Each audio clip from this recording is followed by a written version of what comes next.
Hi, today I want to share a thought about one aspect of discipleship that keeps kind of coming back to me.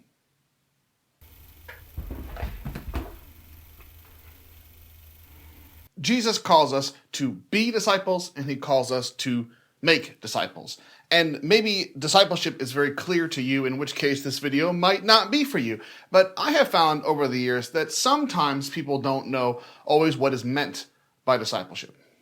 This concern is very real in my own denomination. In my annual conference, we have made it our wildly important goal that every congregation is supposed to have a clearly defined and articulable pathway to discipleship. We were supposed to have it done by now, but most of the churches that I know, which I realize is not that many, either haven't done it or else have it done, but it's only really real on paper. For as central of an idea as discipleship is kind of supposed to be, given how much Jesus and the apostles talk about it, you would think that everybody in the church would know what discipleship means. But I have not found that to always be the case.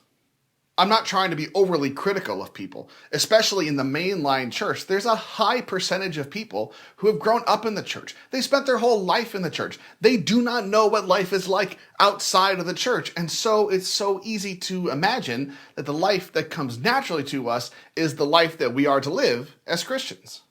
While that is an understandable conclusion, it is unfortunately not accurate.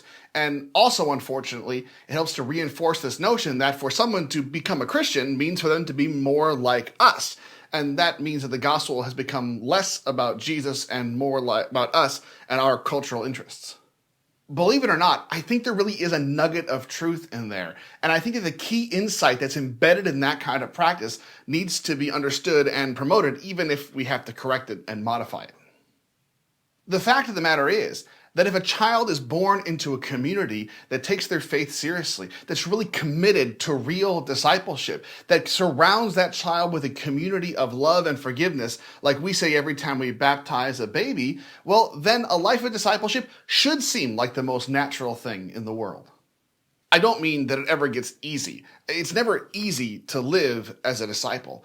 But if a culture of real discipleship is the primary one that someone grows up in, it means it shouldn't be conceptually difficult to understand what a life of discipleship is. If people are surrounded by people who are all trying to live as disciples and are all really committed to that ideal, then there really should be hard to tell a whole lot of difference between the way people live and the life of a disciple.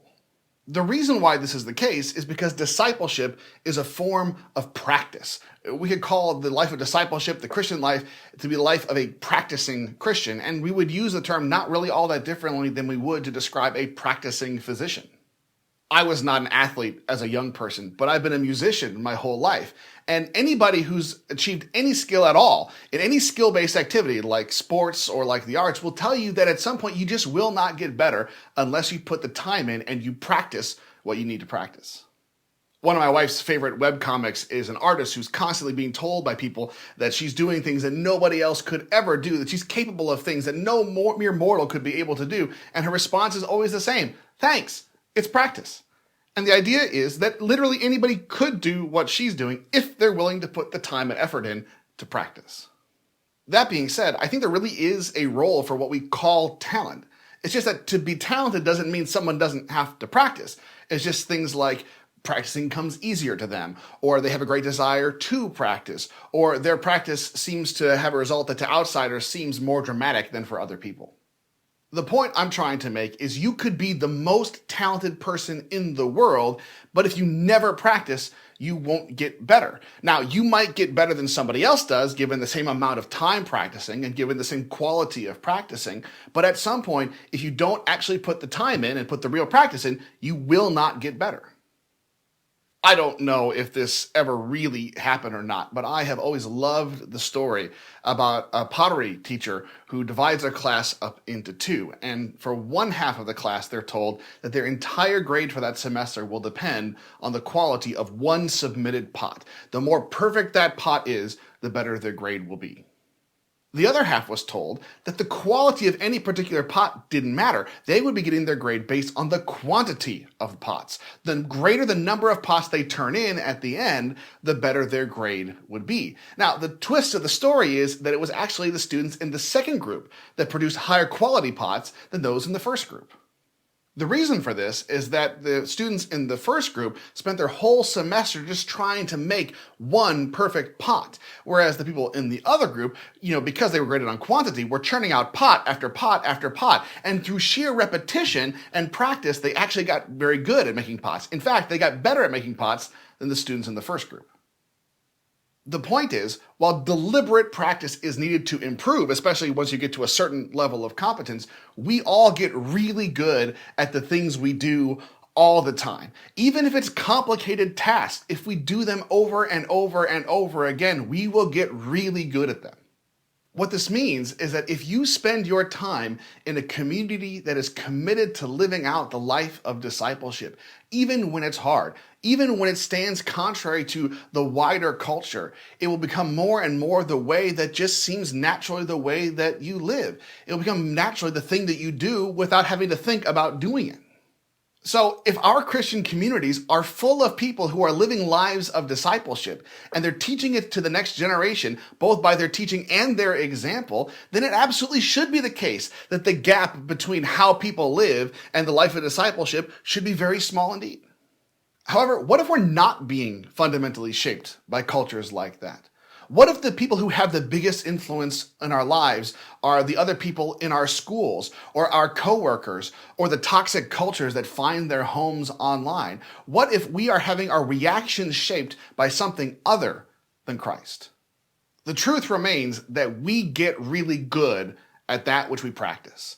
And that means if we spend our lives pursuing something other than discipleship, something other than Jesus, we are going to, over time, get really good at that other thing.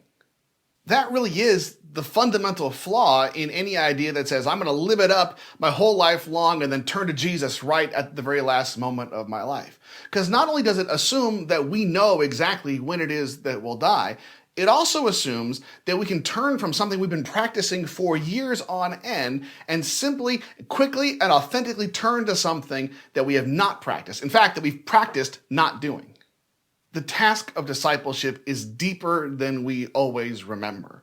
We're not just talking about learning to say some things and to avoid saying other things. We're not talking about just learning to do some things and avoid other things. We're not talking about just trying to avoid some of the things that other people in our world do. We're talking about getting to the point where our basic natural reaction to things is to respond the way Jesus would respond in that situation.